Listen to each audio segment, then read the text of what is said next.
പിന്നെ എഗ്മോറിൽ അയ്യപ്പ ക്ഷേത്രത്തിലെ ഭാഗവതം നമ്മൾ എന്തായാലും 40 കൊല്ലത്തിന് ശേഷം ചെയ്യുന്നതല്ലേ, അതുകൊണ്ട് വളരെ ഗംഭീരമായി ചെയ്യണം എന്നുള്ള നിലയ്ക്ക് വന്നപ്പോൾ നമ്മുടെ ഇപ്പോഴുള്ള മൂലഭാഗവതം മാറ്റിവെച്ചിട്ട് മഹാകവി അക്കിത്തം ഒരു ഭാഗവതം എഴുതിയിട്ടുണ്ട്. അപ്പം അക്കിത്തമായിട്ട് നമ്മൾ ബന്ധപ്പെട്ടു. പക്ഷേ ഇതിനകത്ത് ആരും ഒരു ആചാര്യനായിട്ട് വന്നിട്ടില്ല. ഇപ്പോഴും അക്കിത്ത ഭാഗവതം പഠിക്കുന്നവർ വളരെ കുറവാണ്. അപ്പോൾ കിളിപ്പാട്ട് ഭാഗവതത്തിൻ്റെ പ്രത്യേകത വളരെ ലളിതമാണ്.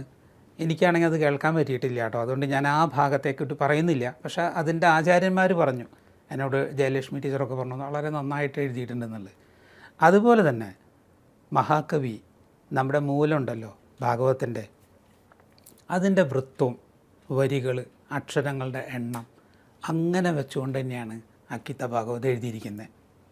ആ അക്കിത്ത ഭാഗവതമാണ് ഇവിടെ നമ്മൾ 15 ദിവസം ഒരു മാഷാണ് വിജയൻ കൈലാട് എന്ന് പറഞ്ഞൊരു മാഷുണ്ട്. ഷൊർണൂരടുത്താണ് ഈ കൈലാട് എന്ന് പറഞ്ഞ സ്ഥലം. ആ മാഷാണത് ചെയ്തത്. മഹാകവിക്ക് അത് ഭയങ്കര താല്പര്യമായി അങ്ങനെ ഒരു കാര്യം ചെയ്യുന്നുണ്ടെന്ന്. അദ്ദേഹത്തോടു കൂടി അനുവാദം ചോദിച്ചിട്ട് നമ്മളത് ചെയ്തത്. അദ്ദേഹത്തിൻ്റെ വല്ലാത്തൊരു അവസ്ഥയിലുള്ളൊരു പീരീഡാണ്, രോഗാതുരമായൊരു അവസ്ഥയിലായിരുന്നു. എന്നാലും ഈ പ്രോഗ്രാം കഴിഞ്ഞതിന് ശേഷം മഹാകവി ഞങ്ങളെ വിളിക്കുകയും വീട്ടിലൊന്നിച്ചിരുന്ന് ഭക്ഷണം കഴിക്കുകയൊക്കെ ചെയ്തിട്ടുണ്ട്.